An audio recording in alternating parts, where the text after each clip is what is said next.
Mare, kaya mo pa ba? Parang hirap na hirap ka na yata ah. Manganganak ka na ba? Hindi, ano ka ba? 6 na buwan pa lang ang tiyan ko. Baka ikaw ang manganganak na. 7 buwan na yan. Huwag mo ko intindihin, hininga lang ako sa haba ng nilakad natin. Nakakainis naman kasi ang mga sasakyan ngayon.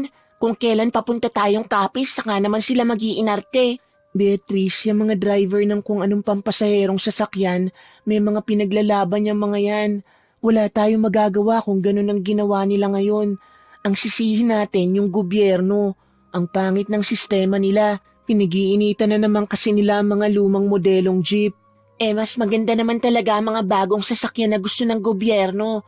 Itong mga driver lang naman ang maaarte. Uy, bibig mo. Baka mamaya may makarinig sa'yo dyan at baka anuhin ka pa. Ano, sasaktan nila ako? Buntis ako? Buntis din ako, Mare. Kapag may nangyari sa'yong hindi maganda dahil dyan sa bibig mo, hindi kita matutulungan. Nako, tara na nga. Baka maiwan pa tayo ng barko. Kumusta naman kayo ng mister mo? Nagkausap na ba kayong dalawa? Diyos ko, uuwi ba ako ng Capiz kung nasa maayos kaming kalagayan? Malamang hindi, Mirna. Buwisit na lalaking yun. Nagawa pa mang babae kahit na ang laki na ng tiyan ko. Sana mabaog siya at sana magkaroon ng matinding sakit yung babae para mahawa siya. Ikaw naman kasi nung high school tayo, ang daming pumoporma sa'yo. Bakit ba kasi si Romel pang pinili mo? Mama's boy, walang pangarap sa buhay at asa lang din sa mga magulang. Ano bang nakita mo ron? Hindi ko rin alam. Bulag yata ako nun. Basta, ayoko na sa kanyang buwisit siya. Mambabae siya magdamag. Ako, bubuhayin ko tong anak ko ng mag-isa. Ikaw Mirna, bakit naisipan mo naman palang pumunta ng Capiz? Di ba maayos naman kayo ng asawa mo? Maayos naman kami ni Javier, pero yung nanay niya hindi. Ang sabi ko sa kanya kapag hindi niya pinatigil ang nanay niya sa pakikialam sa pamilya namin, aalis ako. Wala naman siyang ginawa. Ganun pa rin ang nanay niya. Kaya umalis ako. Akala ko ba okay kayo? Okay nga kami. Ang problema ko lang sa kanya, hindi niya magawang pagsabihan ng nanay niya. Hay nako, bakit ba kasi mga asawa natin mama's boy? Pero mas malala yung asawa ko. Walang trabaho eh. Si Javier meron naman. Palang talaga yung nanay. Kaya Mare, pasensya na. Makikisiksik pa ako sa inyo sa Capiz. Gusto ko lang talagang gulantangin ang biyenan ko. Gusto ko siyang makonsensya na umalis ako. Nagpaalam ka ba sa kanila? Nagsabi ako kay Javier. Sinabi ko sa kanya nga aalis na ako. Hindi ko na siya hinintay na makauwi ng bahay. Hindi ba parang makasarili ang ginagawa natin? Babiyahe tayo ng malayo para lang iwanan sila kahit buntis tayo? Beatrice, mas maganda nang lumayo sa mga stress. Kesa naman kasama natin sila tapos stress tayo lagi. Lalo lang maaapektuhan ng anak natin. Kung sa bagay, may punto ka naman. Bilisan na natin.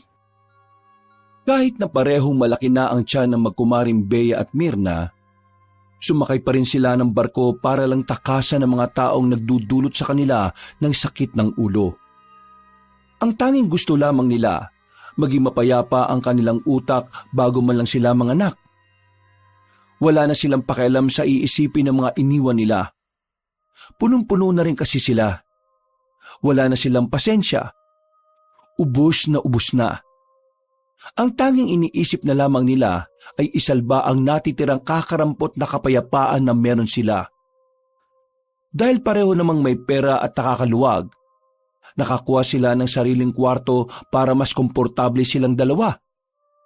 Maliit lamang yon pero sapat na yon para sa 2 buntis. Hindi ba masakit ang tiyan mo? Magsasabi ka kapag masakit ang tiyan mo ha? Hindi naman. Ikaw ba? Hindi naman, pero kanina masakit kasi sipa ng sipa tong anak ko. Magpahinga na muna siguro tayo. Nakakapagod din yung nilakad natin. Magpahinga ka na muna. Ikaw, anong gagawin mo? Aakyat lang ako, maglalakad-lakad. Pambihira ka, ang layo na nga ng nilakad natin tapos maglalakad-lakad ka pa ulit. Kasi gusto ko makalanghap ng sariwang hangin na may kasamang usok. O siya, ikaw ang bahala. Basta mag-ingat ka ha. Buntis ka, paalala ko lang. Buntis ka rin. Alam ko. Pahinga ka lang dyan. Akyat na ako. Nung gabing yun, marami ng tao sa tinatawag nilang upper deck. Siksikan na rin sa mga upuan. Pero maluwag-luwag pa rin naman ang daanan kaya hindi nag-alala si Bea na baka may makasagi sa kanya. Sa kanyang paglalakad, napansin niya ang isang lalaki na nakatayo sa gilid. Nakatingin ito sa kanya. Nung una, inakala niya na baka kakilala niya ito. Pero nang tingnan niya ito ng maigi, hindi niya naman ito mamukaan. Bakit ba nakatingin tong pangit na to sa akin? Lalapitan niya sana ang lalaki pero bigla na lang may mga kalalakihan na nagtakbuhan sa harapan niya kaya siya napigilan. Buwisit naman tong mga lalaki na to. Mga isip bata dito pa naghahabulan sa ibabaw eh. Malaglag sana sa dagat. Nang balikan niya ng tingin ng lalaki, bigla na lamang itong nawala sa paningin niya. Wala na sa kinatatayuan nito. Nilingon-lingon niya ang paligid, pero hindi na niya yun nasilayan pa. Napailing na lamang si Bea. Hindi niya malaman kung papaanong sa ganoong kabilis na wala na ang lalaki doon. Tumalo na yata sa tubig yung isang yun ah. Naglakad-lakad na lamang ang babaeng si Bea. Kahit na papaano, narelax siya dahil sa lamig ng hangin. Gumaan din ang pakiramdam niya. Pakiramdam na hindi niya maramdaman kapag kasama niya ang kanyang asawa. Nasira ang kanyang pagmumuni-muni nang may matandang lalaki na lumapit sa kanya. May mga dala-dala itong kwintas. Hindi niya sana ito papansinin dahil hindi naman siya bumibili ng mga ganoon. Pero kinalbit siya noon. Iha, kunin mo ito. Isuot mo ito. Pangontra ito sa masasamang elemento na maaaring lumapit sa iyo. Hindi po ako bumibili ng ganyan. Hindi ko naman ito ibinebenta eh. Pinamimigay ko lang ito sa lahat ng pasahero na papuntang Capiz. Alam mo kasi, Hindi po ako naniniwala sa masasamang elemento. Kasi po taga-Capiz din ang mga magulang ko. Matagal na sila ron pero wala naman silang nakukwento sa akin tungkol sa masasamang elemento. Kaya pasensya na po ha, hindi po ako tatanggap niyan kahit na libre. hindi ka ba nag-aalala para sa batang dinadala mo? Mukhang hindi ka pa naman laking Capiz. Kung ayos lang po, iwan niyo na po ako. Umalis po ako sa amin kasi stress po ako eh. Ito lang yung oras para makapag-relax ako. Kung pwede lang naman po, no? Hindi ako makapaniwala na may isang buntis na tumatanggi sa mga pangontra. Ngayon po, kailangan niyo nang maniwala. Kapag nagbago ang isip mo, iha, puntahan mo lang ako sa bandang yon. Bibigyan kita. Tumango na lamang si Bea kahit na ang totoo ay wala naman talaga siyang pakialam. Naglakad na lamang ang matandang lalaki. Napapailing na lamang si Bea. Hindi kasi siya madalas pumatol sa mga ganon. Para sa kanya, maaring parte lang din yun ng modus na matanda. Ganun tumakbo ang utak niya sa mga taong hindi naman niya kilala. Matapos ang halos kalahating oras na pagmumuni-muni, binalikan na lamang niya ang kanyang kumare na si Mirna. Mahimbing na ang tulog ni Mirna, kaya naisipan na lamang din niyang matulog. Pero kahit na anong gawin niyang pikit, hindi siya dinadalaw ng antok. Maya-maya, bigla na lamang siya nakarinig ng boses ng lalaki na parang bumubulong mismo sa harapan ng tenga niya. Agad siyang napadilat at napabangon. Wala naman silang ibang kasama sa kwarto. Tanging silang dalawa lang ni Mirna. Guni-guni ko lang ba yun? Bea, bakit? Bigla kasing may narinig akong boses ng lalaki sa tenga ko, pero wala naman. Wala naman tayong ibang kasama rito. Tayo lang. Baka naman mga boses lang sa taas yun.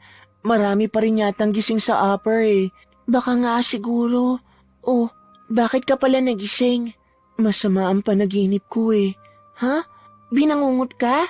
Hindi naman totally bangungot. Pero sa panaginip ko, may tinanggihan daw akong matandang lalaki. Pagkatapos nun, parang gumulo na yung buhay ko. Matandang lalaki? Ano yun, sugar daddy? Baliw. Basta hindi ko rin alam kung ano. Basta ganun lang ang napanaginipan ko. Anong oras na ba? Mag-aalas 11 pa lang. Ng gabi? Hindi, ng umaga. Malamang gabi. Nakita mo bang maliwanag yan sa salamin ng bintana? Piloso po to. Bumuntong hininga na lamang ang babaeng si Bea. Hinaplos niya ang kanyang tiyan. Ngumiti siya ng malapad. Sabik na siyang makita ang kanyang anak. Dahil parehong hindi na makatulog ang dalawang buntis, umakyat na muna sila sa taas. Tumambay sila sa gilid para makapagpahangin. Hindi malaman ni Bea kung bakit tila hinahanap niya ang matandang lalaki na nakausap niya. Sinusuyod niya ng tingin ang paligid ng barko, pero hindi na niya makita pa yon. Bea, tignan mo. Ha? Tignan mo yung lalaki. Nakatingin sa atin, oh. Kanina pa yan. Iyan din yung lalaking tumitingin sa akin kanina. Parang bet niya yata ang mga buntis eh. Loka, tingnan mo yung tingin niya. Mukha mandurukot eh. Grabe namang mandurukot yan. Nagbook pa sa barko para lang mandukot. Oo, saan ka pupunta? Lalapitan ko. Tatanungin ko siya kung anong problema niya sa ating dalawa. Sigurado ka? Baka mamaya biglang manakit yan. Hindi naman siya mukhang baliw eh. Akong bahala. To talaga kahit kailan puro tapang eh. Buntis ka ha? Akong bahala. Hindi nagpapigil ang babaeng si Bea. Nilapitan niya ang lalaki na ilang metro lang naman ang layo sa kanila.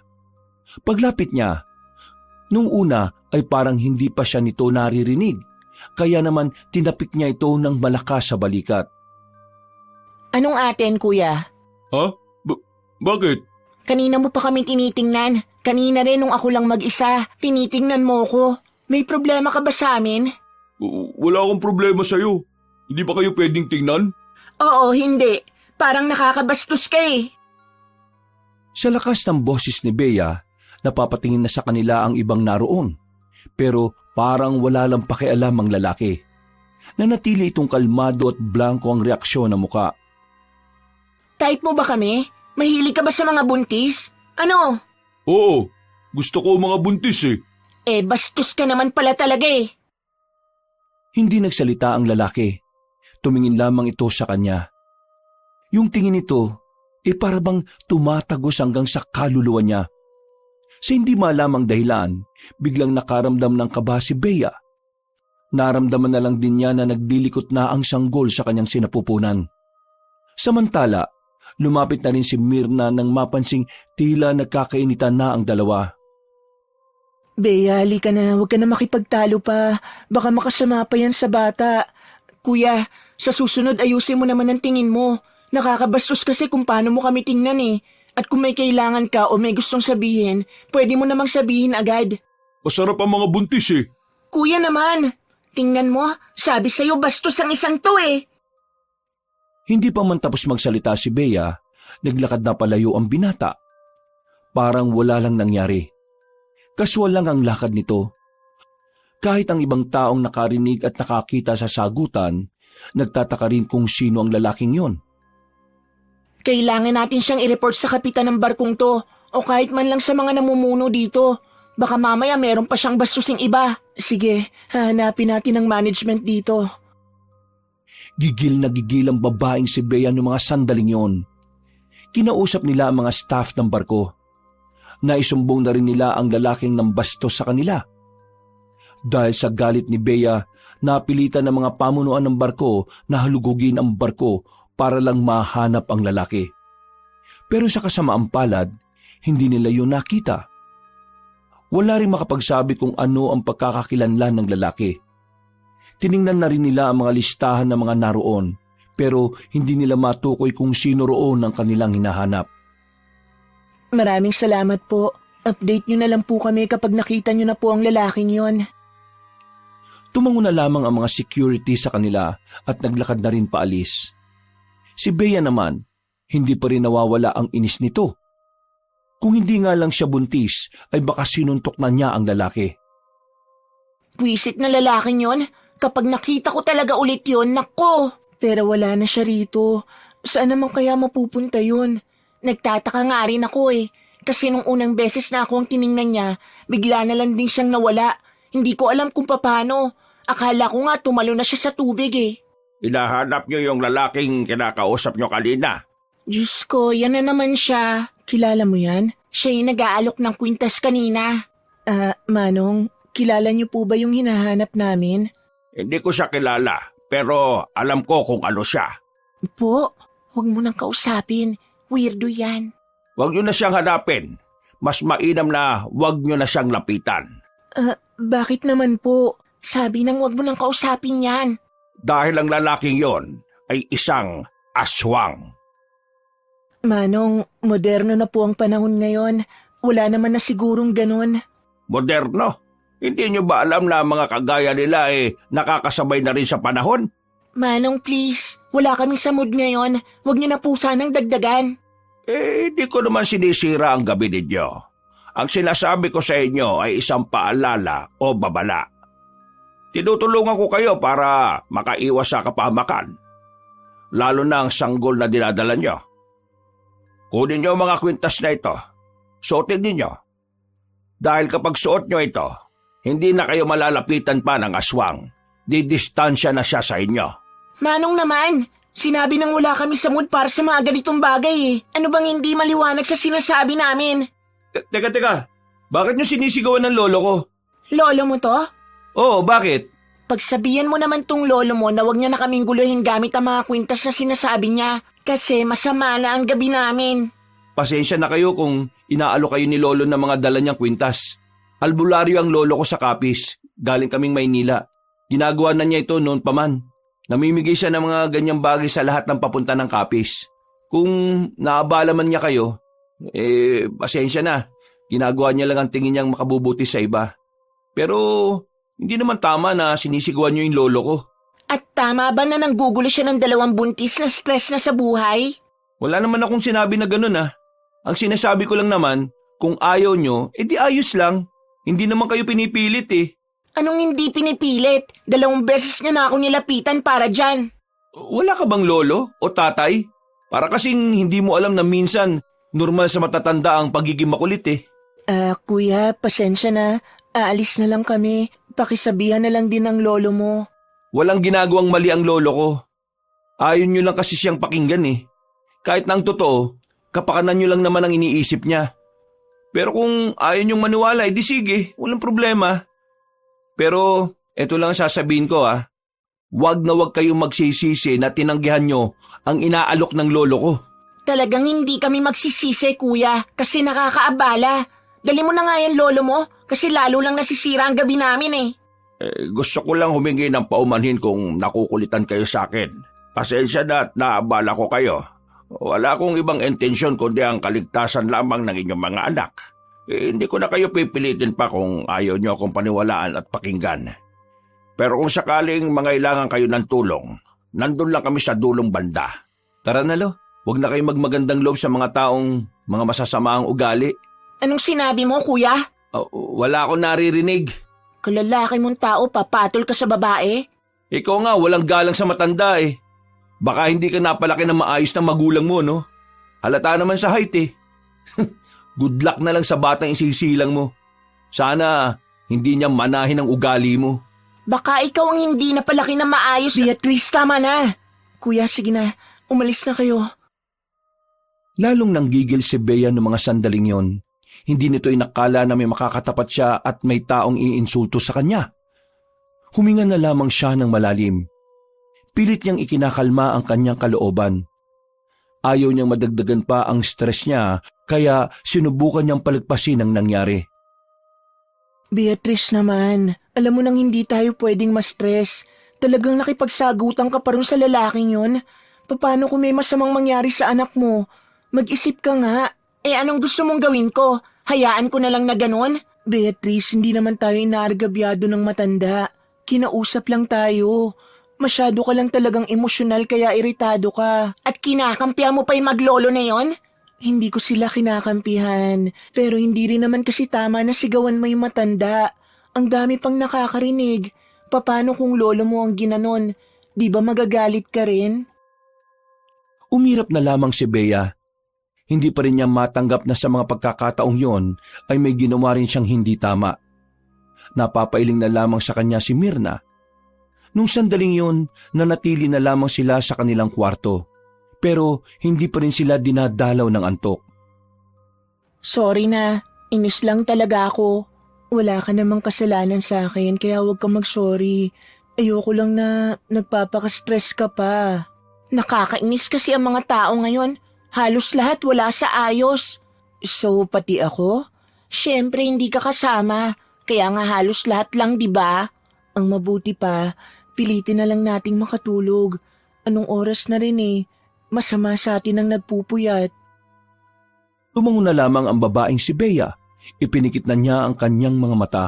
Kalaunan din naman ay nakaramdam na rin siya ng antok. 11:00 na gumising ang babae. Nakaramdam na rin siya ng gutom. Pagtingin niya sa kabilang kama, wala na si Myrna. Kinukusot-kusot niya pa ang kanyang mga mata nang bumangon. Nasaan naman ang isang yun? Matapos makapagilamos at makapag-toothbrush, ay lumabas na rin siya roon. Nagtungo siya sa taas. Sinubukan niyang hanapin ang kanyang kasama. Ang daming tao sa labas. Hindi niya agad makita si Myrna. Umupo na lamang muna siya sa gilid. Mga ilang sandali lang, nasa tabi na niya ang babae. Saan ka galing? Naganap lang ng almusal natin. Ito, may dala na ako. Tara, kainin na natin. Ang sama rin ng panaginip ko.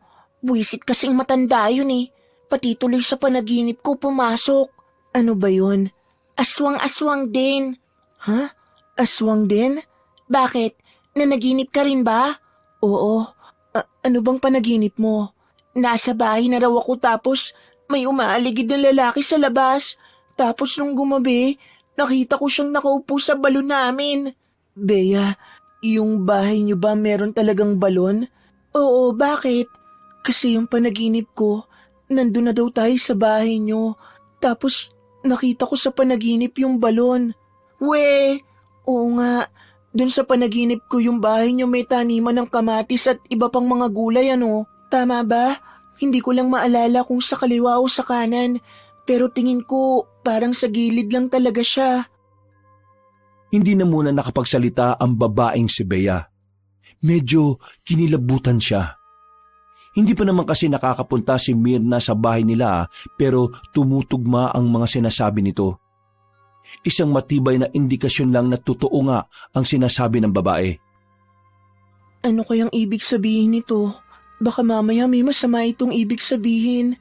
Hindi kaya dapat naniwala tayo dun sa matanda? Maniwala ng alin? Na aswang yung lalaking kinaiinisan natin?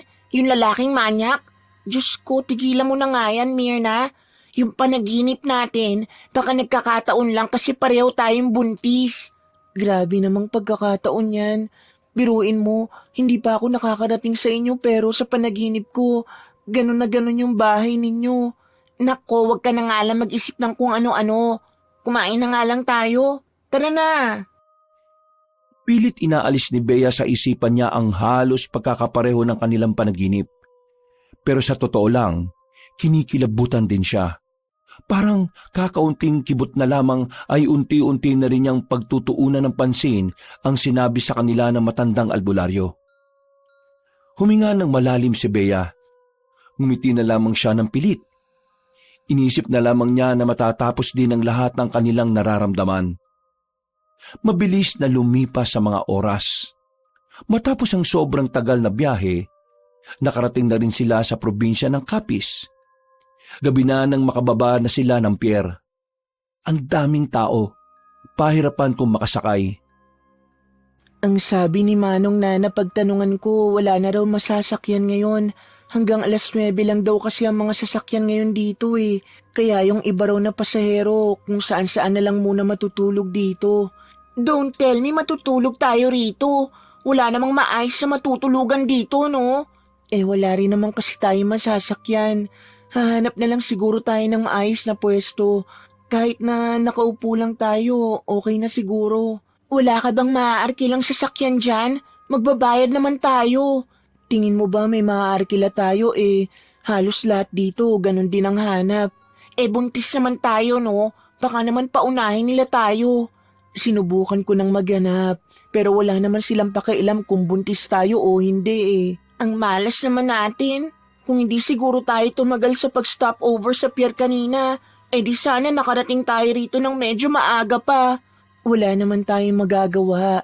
Ang mabuti pa, Humanap na tayo ng mapupwestuhan kesa naiinis ka dyan. Huminga ng malalim si Bea. Pinilit na lamang niyang ikalma ang kanyang sarili.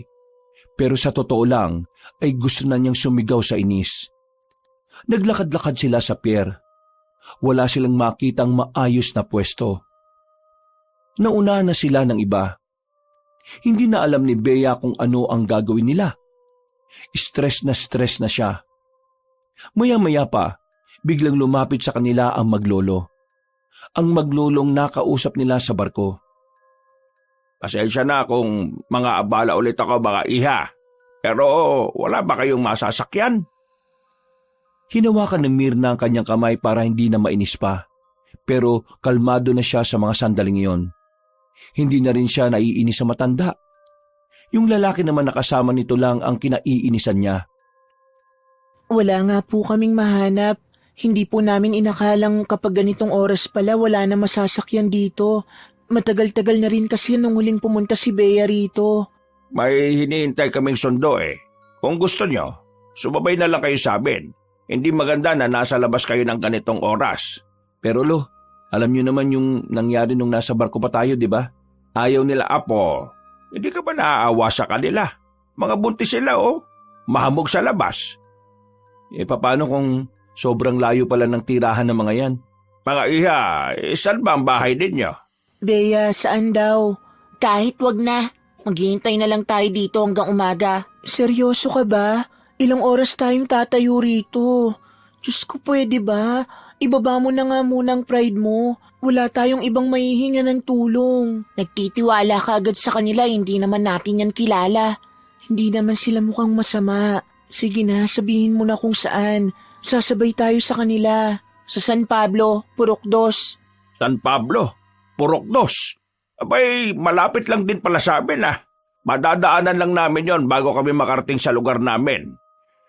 Kung ganun sumapay na lang kayo sa amin. Pangako, wala na akong babanggitin pa tungkol sa mga bagay na hindi nyo paniniwalaan. Maraming salamat po ah. Pero tanong ko lang po, bakit nyo po kami tinutulungan? Kasi kailangan nyo ng tulong eh. Yun naman ang dahilan, hindi ba? Okay, tara.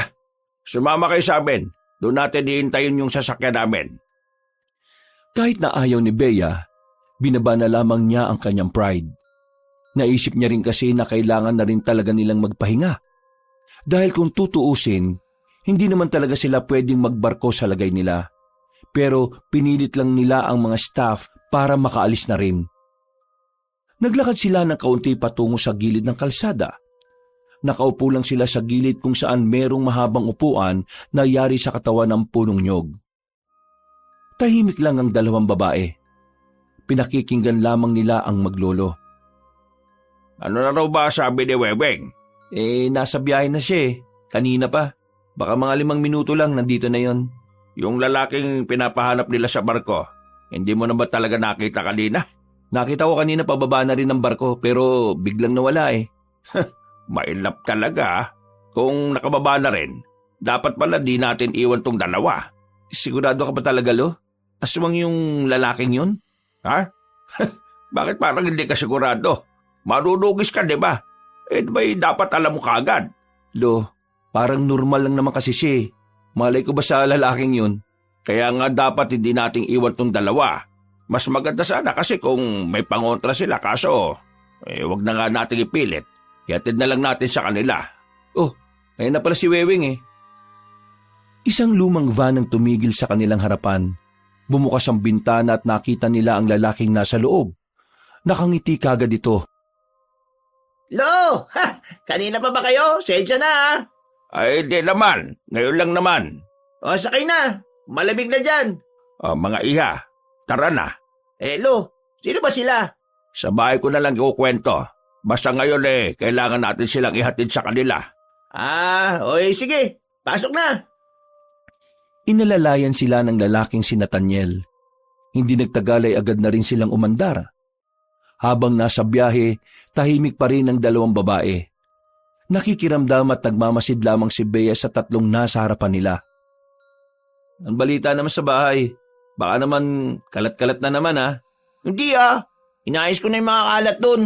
Mabuti kung ganon. Para naman matuwa ako sa'yo. Sige na, ituon mo na yung atensyon mo sa pagmamaneho. Baka mamaya maaksidente pa tayo. Makalipas lang ang ilang oras, nakarating na rin sila ng San Pablo, Purok 2. Nakahinga na rin ng maluwag ang dalawang babae. Sa mismong tapat ng kanilang bahay sila mismo ibinaba. Naku, sobrang maraming salamat po talaga. Dahil sa inyo, hindi na namin kinailangan pang maghintay hanggang umaga. Safe po kaming nakarating dito. Maraming salamat talaga. Wala nga naman. Gusto lang din naman naming tumulong sa inyo. Siyempre, kababayan naman pala namin ang angkan nitong kasama mo Ay, siya nga pala. Mag-iiwan ako ng numero ko sa inyo ha. Pwede niyo akong tawagan o i-text sakaling makailangan kayo ng tulong. Huwag lang tungkol sa pera ha. Mahirap lang kami. Inabot na matandang lalaki ang kapirasong papel. Tinanggap naman ito ni Mirna. Si Bea naman ay pilit ng ngiti na lamang ang iginanti. Siya, sige na. Kami lalarga na at maaga pa rin kami mamaya. Mag-iingat kayo palagi ha. At sana maisilang nyo ng matagumpay ang mga anak ninyo. Marami pong salamat talaga. Tungkol po sa nangyari sa barko, pasensya na. Mainit lang po talaga ang ulo ko noon dahil dun sa lalaking yun. Ayos lang yon.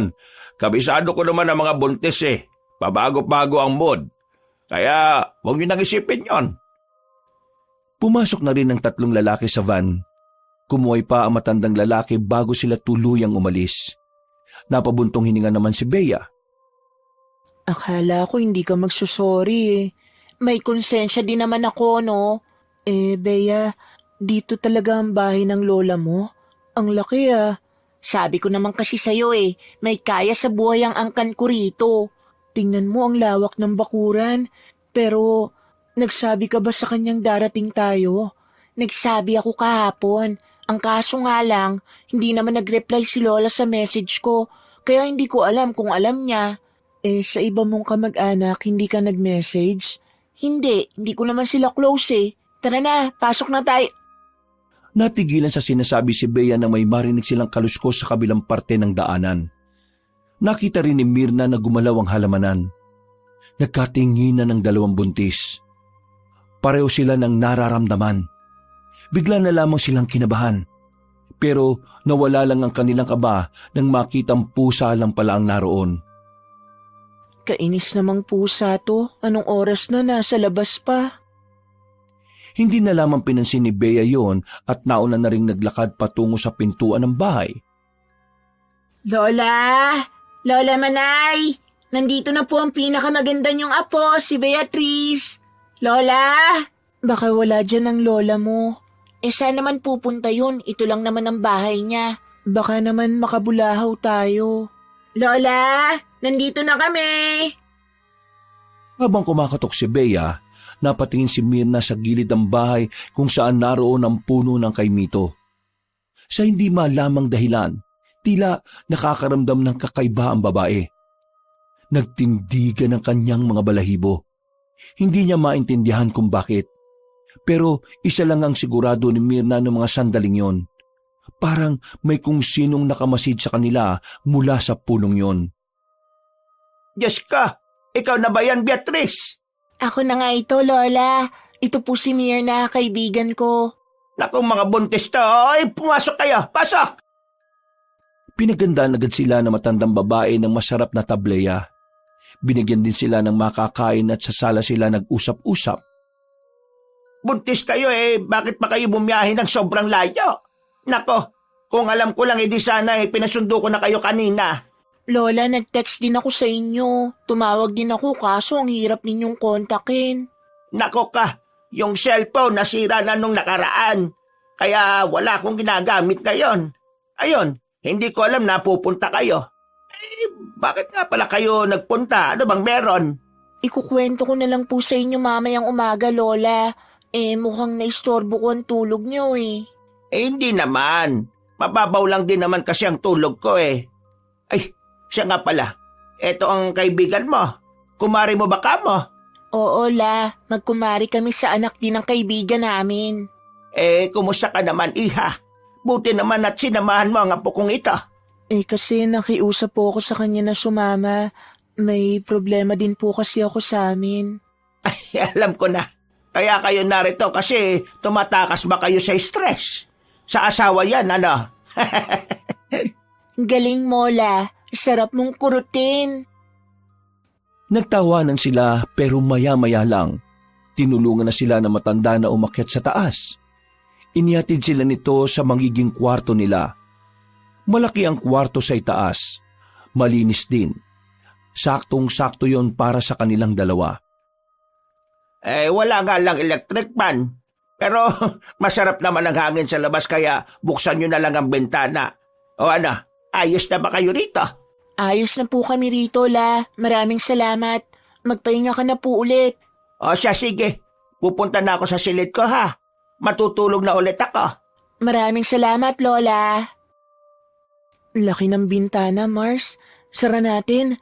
Wala ngang electric fan. Hayaan mo na lang para makapasok ang hangin. Mula sa kinalalagyan nilang kama, natatanaw ni Mirna ang puno ng kay Mito sa labas. Hindi niya talaga maipaliwanag ang kanyang nararamdaman. So tuwing mapapatingin siya roon, pakiramdam niya ay meron ding nakatingin sa kanya. Kumusta naman ang tiyan mo? Hindi ba sumasakit? Maayos naman, wala namang problema. Ikaw ba? Kanina nung nasa pier tayo, sipa siya ng sipa.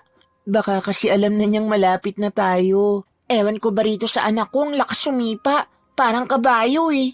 Ang sakit kaya minsan. Matapos ang kanilang sandaling pag-uusap, humiga na rin sila.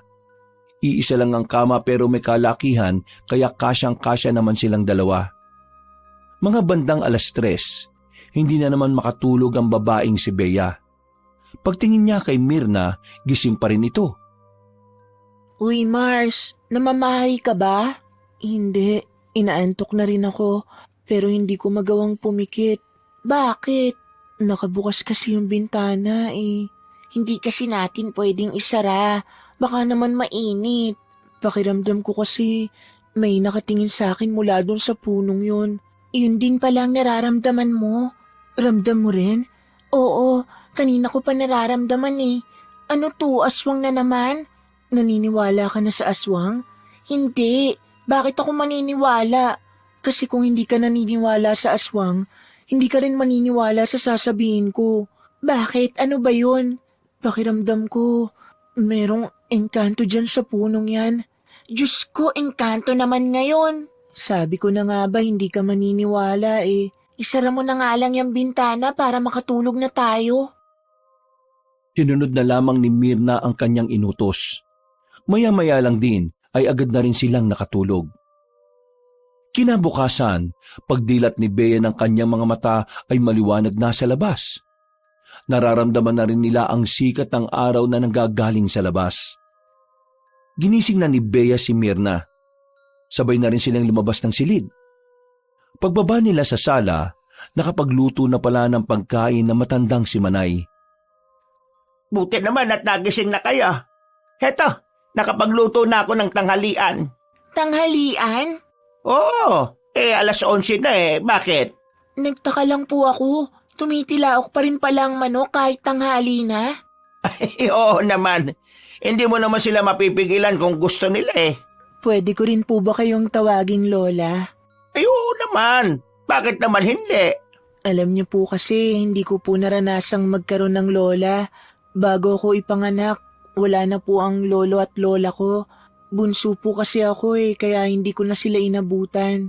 Lolo't lola mo kaya hindi sila umabot ng matagal. Uy, si Lola, grabe to.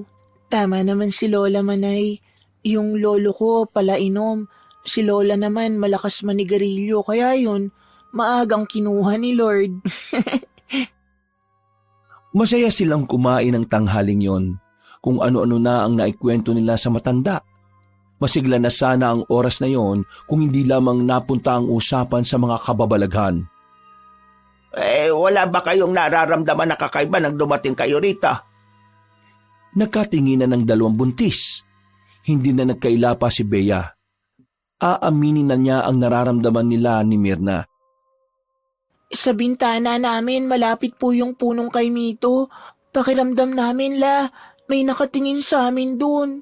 Meron talaga nakatira sa kay Mito na yon. Hindi lang namin pwedeng putulin ang puno dahil baka magalit. Nakatira? Oo, engkanto. Pero huwag kayo mag-alala. Sabi ng albularyo na nakausap ko noon, hindi naman daw masama ang engkantong yan. Engkantong puti ang tawag sa kanila. Hindi sila nananakit. Nagmamasid lang sila palagi. Huwag lang daw gagalawin ang puno kasi doon siya magagalit. Naniniwala po pala kayo sa mga kababalaghan. Ikaw ba naman isilang at tumanda sa kapis? Paanong hindi ka maniniwala? Nung nasa barko naman po kami, may nakausap din kaming albularyo. Ang sabi niya, yung lalaki daw na tingin ng tingin sa amin, aswang daw. Ay opo, totoo po yan. Napatigil sa pagmuya ang matanda. Tila bumakas ang pagkabahala nito sa muka. Nakaramdam ito ng kaba para sa dalawang buntis. Bagay na nagdulot din ng pagkailang sa dalawang babae. Bakit Totoo ang mga aswang. Totoo ang mga kagaya nila. Hindi na nakapagsalita pa ang dalawang buntis ng mga sandaling yon dahil si Aling Manay na ang nagsabi sa kanila. Pakiramdam nila ay dapat silang maniwala. Seryoso din kasi ang mukha ng lola ni Bea. Hindi naman siya tinatakot ko kayo. Pero totoo ang mga aswang. Lalong-lalo na rito sa Kapis. Kung nabasa ko nga lang ang text mo, Bea, sasabihin ko sa iyong wag na kayong tumuloy. Pero dahil nandito na naman kayo, alangan namang pauwing ko pa kayo. Totoo man o hindi ang aswang, gusto ko sanang dumito na muna sa inyo hanggang sa mga anak ko. Hindi ako pwedeng ma-stress sa amin Baka ano pang mangyari sa anak ko. Ganun din si Myrna. Kailangan namin pareho ng payapang lugar. Tahimik at malayo sa asawa at biyan ng babae na pakailamera. Kung ganun naman pala ang dahilan ninyo, sige. Pero ito lang ang gusto ko. Habang naririto kayo, sumunod kayo sa mga paalala ko. Para na rin naman ito sa inyong kaligtasan. At siyempre, sa inyong mga anak na rin. Sige po, makikinig kami sa inyo. Wag na wag kayong kakausap ng mga taong hindi nyo namang kilala. At wag na wag din kayong magpapatapik sa balikat. Kapag may hindi kilala na tumapik sa balikat ninyo, tapikin nyo rin kagad pabalik. Sa parehong balikat. Kung sa kanan kayo tinapik, sa kanan nyo rin tatapikin. Para saan naman po yun? May paniniwala kasi na may mga aswang na tumatapik ng balikat ng tao para lasunin o kaya gayumahin ang biktima nila. Para maibalik sa kanila yon, tatapikin mo rin sila sa balikat.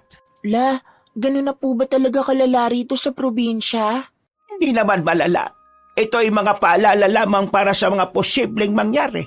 Hindi naman din kayo taga rito. Buntis din kayo. Mainit kayo sa mga mata ng mga aswang. Kung sakaling nandito pa man sila. Sige po, Bukas na bukas, aalis ako para mahanapan kayo ng pangontra. Mahirap na. Mas maganda nang sigurado tayo.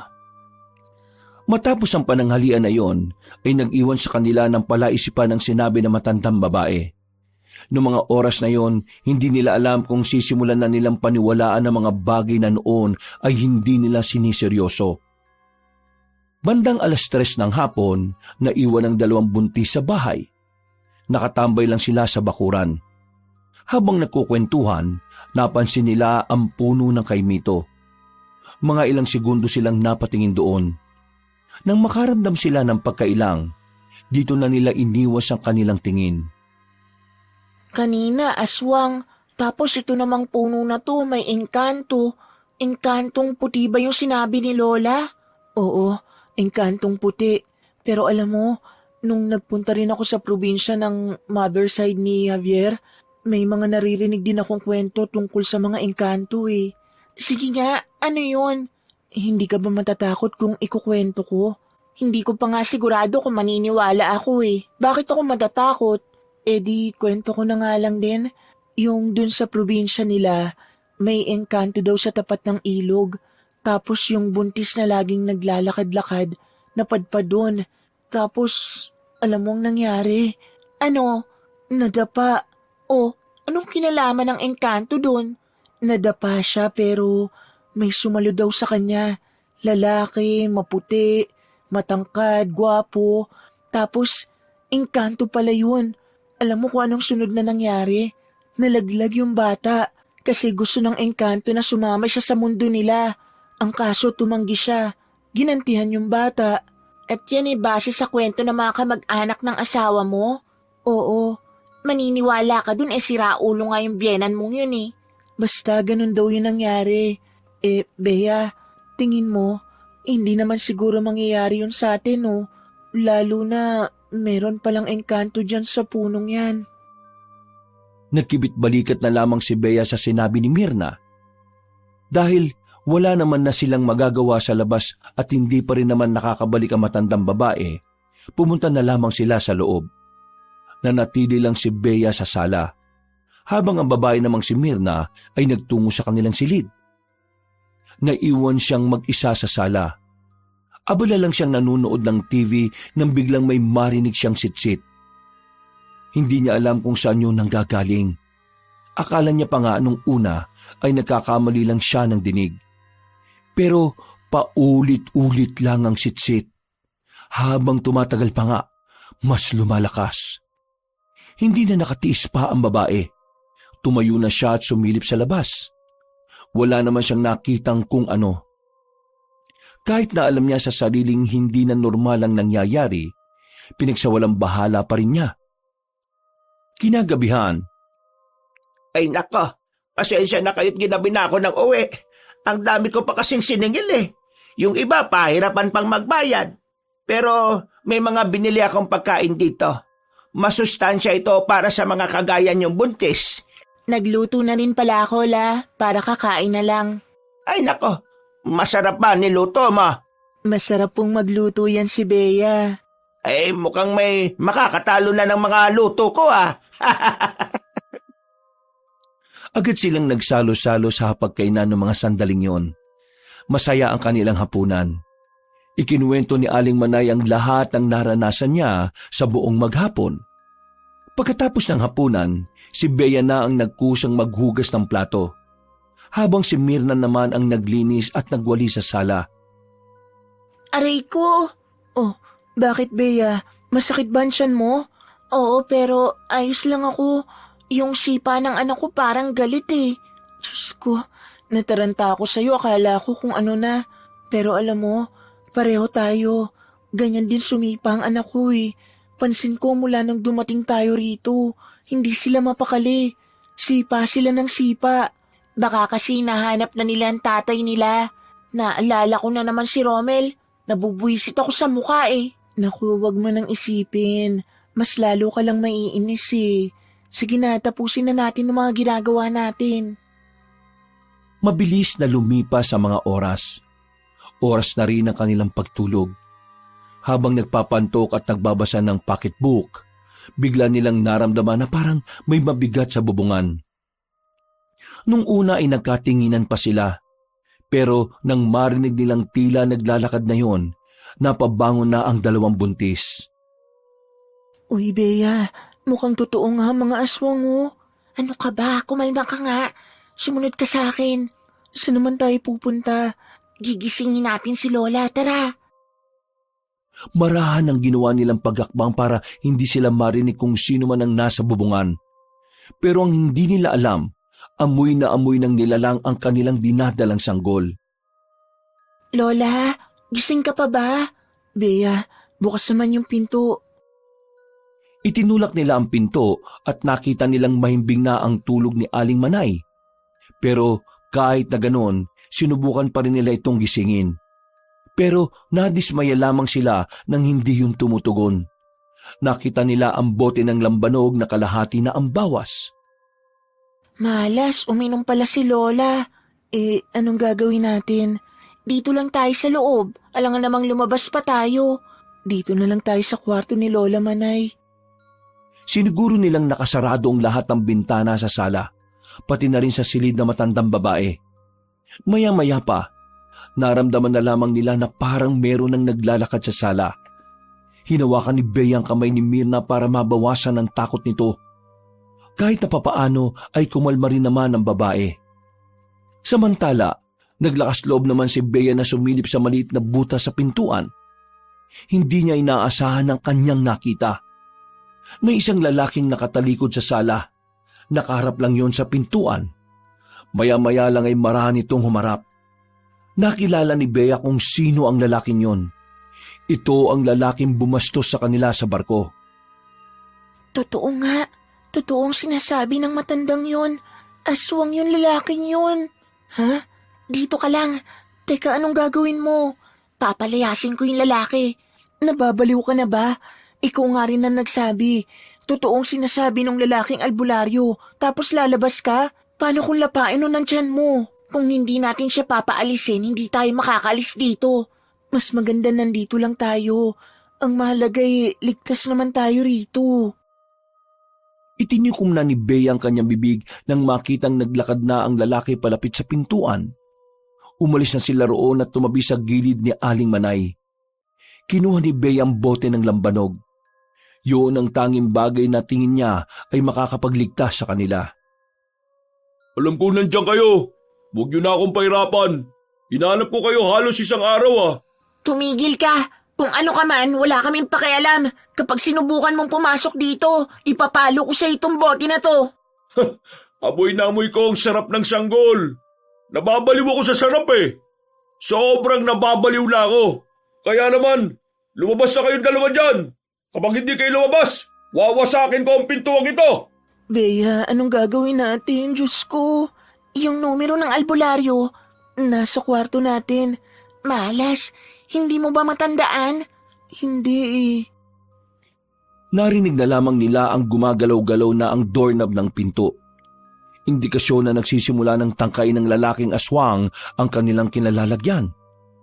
Kahit na hindi naman relihiyosong tao si Bea, makailang ulit niyang pinagdasal na sana ay may tumulong sa kanila. Hindi rin kasi nila pwedeng asahan na matandang si Manay. Bukod sa lasing ito, alam nilang sa katandaan nito ay hindi rin naman ito kakayanin ng lalaking aswang. Maya-maya lang, nagtaka sila dahil meron na silang narinig na tinig na matanda sa sala. Isang tinig na hindi naman nila kilala. Ayon sa kanilang pagkakarinig, tila pinapaalis na matanda ang lalaking aswang na nanggugulo sa kanila. Lubayan mo ang dalawang buntis na yan! Huwag ka makailam dito. Magkaiba mundo nating dalawa. Wala kang kinalaman dito. Lubayan mo sila. Wala rin sila kinalaman sa gusto mong mangyari. Sinusubukan ko lang isalba ang sarili ko sa gutom. Huwag ka makialam. Hindi ako papayag na gawin mo silang pagkain. Kung hindi ka titikil, mapipilitan akong paslangin ka, kaibigan. Aba, tinatakot mo ba ako? Hindi kita tinatakot. Pero kayong mga aswang, alam niyo naman siguro kung ano ang kakayahan ng mga kagaya ko. Nung mga sandaling yon, hindi nila maintindihan kung ano na ba ang takbo ng usapan ng dalawa sa labas. Masyado ring mahiwaga ang dating na matandang naririnig nila. Nagpatuloy pa ang usapan ng dalawa hanggang sa tuluyan nang umalis ang aswang na lalaki. Narinig pa nilang padabog na isinarado ang pintuan sa sala. Nang masiguro nilang wala na ang aswang, lumabas na rin sila sa silid. Sinubukan nilang sumilip sa labas. Nakahinga sila ng maluwag nang masigurong nakalis na nga talaga ang aswang. Samantala, meron naman silang nakitang liwanag na nagmumula sa puno ng kaimito. Hindi sila makapaniwala. Para kasing nagkaroon doon ng portal kung saan nanggagaling ang nakakasilaw na liwanag. Bea, ano yun? Bakit akong tinatanong mo? Bea, parang lagusan yata yan. Diyan yata nakatira yung engkanto eh. Teka, yung matanda kanina, siya yung engkanto? Tara na sa loob, bilis. Uy, naririnig mo ba ako? Natulala si Bea sa harapan ng punong kaimito. Nakatingin lang siya sa lagusan. Parang merong umaakit sa kanya na pumasok din doon. Buti na lamang, nakatikim siya ng malakas na sampal sa babaeng si Mirna. Natauan siya dahil sa ginawa ng babae. Hindi na siya nito pabalik sa pintuan. Agad namang sinara ni Mirna ang pintuan sa sala. Ano bang ginagawa mo? Ha?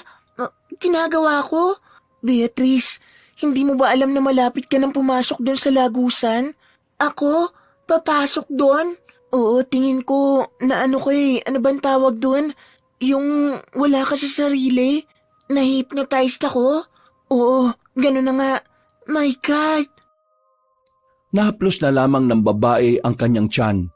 Dahil takot sila magpunta sa silid nila dahil malapit yon sa punong kay Mito, nanatili na lamang sila sa sala. Gulong-gulo ang utak nila kung ano ang mararamdaman nila. Hindi pa sila nakaka-recover sa kilabot na idinulot ng aswang, dumagdag pa ang engkanto sa punong yon.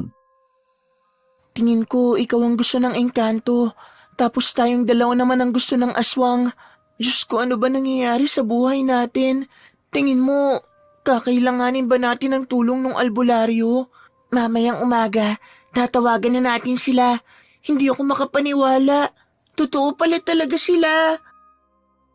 Noong mga sandaling yun na hindi na talaga nakatulog ang dalawang buntis, nawala na rin ang kakaibang liwanag sa puno ng kay Mito. Nanatili lang sila sa sala. Malapit sila sa kusina. Sa may bandang sulok sila tumambay kung saan abot na abot nila ang mga pangsaksak. Kinabukasan, nang makita nilang maliwanag na sa labas, nagkaroon na rin sila ng lakas ng loob na pumunta sa silid. Hinanap nila ang papel kung saan nakasulat ang numero ni Mang Morong. Pero sa kasamaang palad, hindi na nila yun makita. Saan mo ba talaga nilagay? Dito lang yun sa bulsa ng bag ko eh. Baka naman nahulog sa labas bago tayo pumasok dito. Hindi, paano mahuhulog nakasuksok nga yun dito sa bag ko. Bea, hindi kaya sinadya ng engkantong mawala yun para hindi tayo makahingi ng tulong sa albularyo? Bakit naman niya gagawin yun hindi ba engkantong puti siya? Hindi naman daw siya masama eh. Kung hindi siya masama, bakit kanya gustong pumasok sa lagusan? Hindi ko rin alam. Hintayin na lang siguro nating magising si Lola. May kakilala siyang albularyo. Yun na lang ang asahan natin. Para kahit na papaano ay malibang at makalimot, naglinis-linis na lamang sila ng bahay. Pero iniwasan na lamang nilang magawi sa harapan ng puno ng kay Mito. Naganda na lamang din sila ng kanilang pagkain para sa pananghalian. Ilang minuto bago ang 11:00, nagising na ang matandang si Manay at agad nilang naikwento ang mga nangyari. Namulagat ang mga mata nito. Baka sa mukha ng matandang babae ang pagkabahala. Hindi maganda to. Dalawang nilalang ang nakakaroon ng interes sa inyo. Ang isa ay dahil sa mga sanggol na dinadala ninyo at ang isa naman ay gusto kayong gawing reyna ng mga engkanto. Pero si Bea lang po ang na-hypnotize ng engkanto. Hindi po ako kasama. Huwag kang kampante, iha.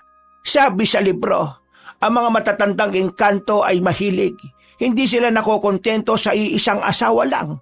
Diyos ko naman, nakakakilabot naman to. Lola, ano po bang kailangan nating gawin? Kailangan na natin papuntahin ang kakilala kong albularyo.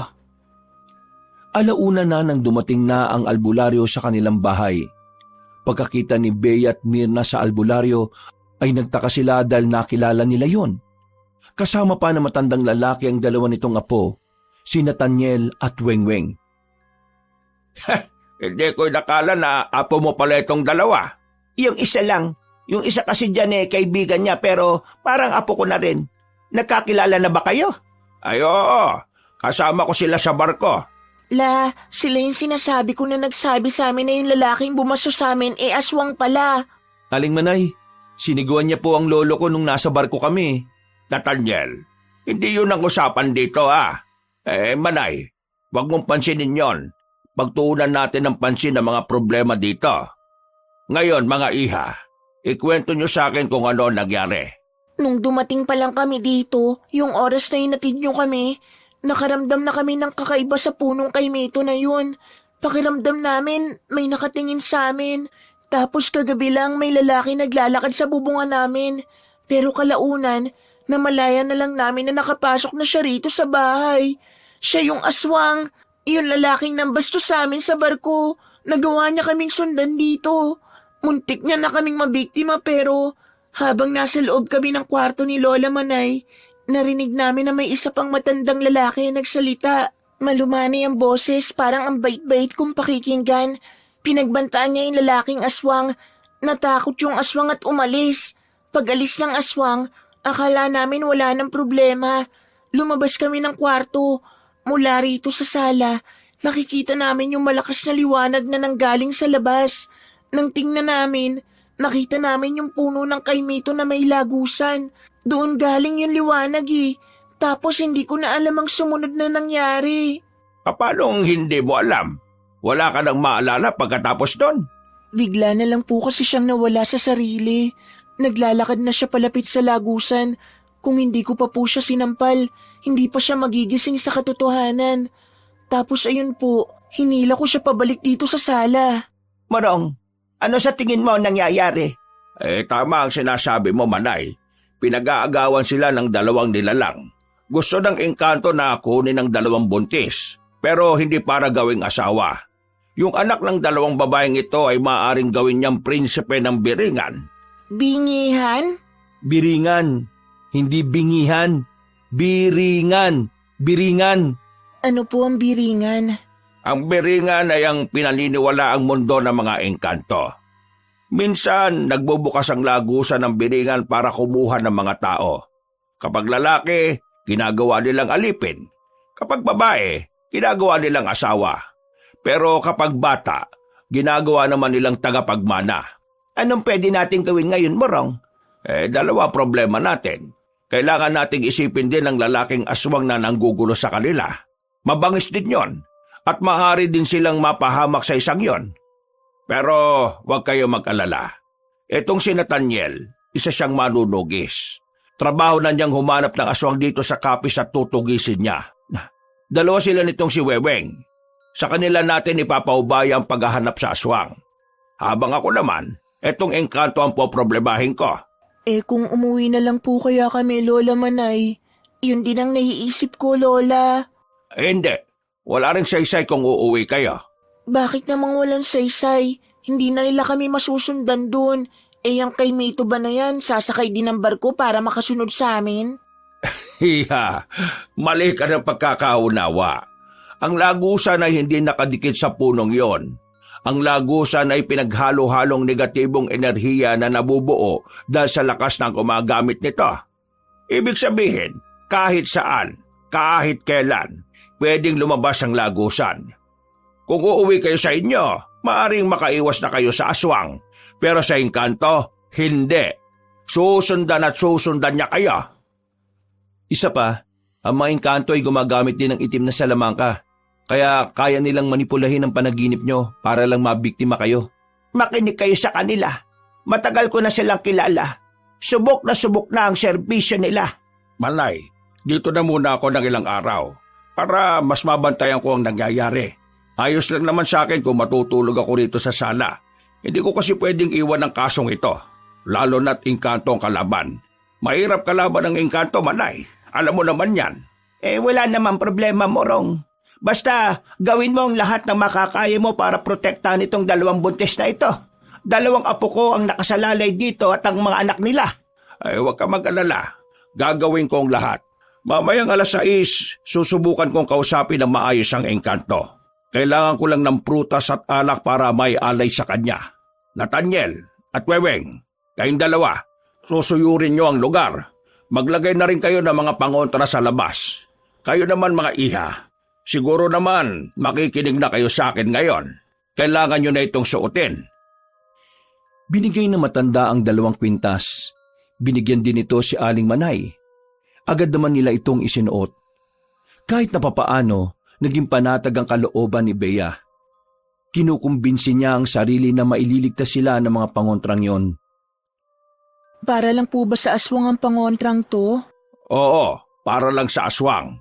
Hindi ko naman kasi inakala na pati pala engkanto interesado sa inyo. Kinabukasan, nasa loob ng kusina ang 2 buntis. Nagluluto sila ng para sa kanilang hapunan. Nakikita nila ang 3 lalaki na kausap pa rin ng matandang si Manay. Sa mga nangyayari sa kanila, aminado si Bea na nababahala na rin siya para sa kaligtasan nila ni Mirna. Lalong-lalo na ang kaligtasan ng kanilang anak.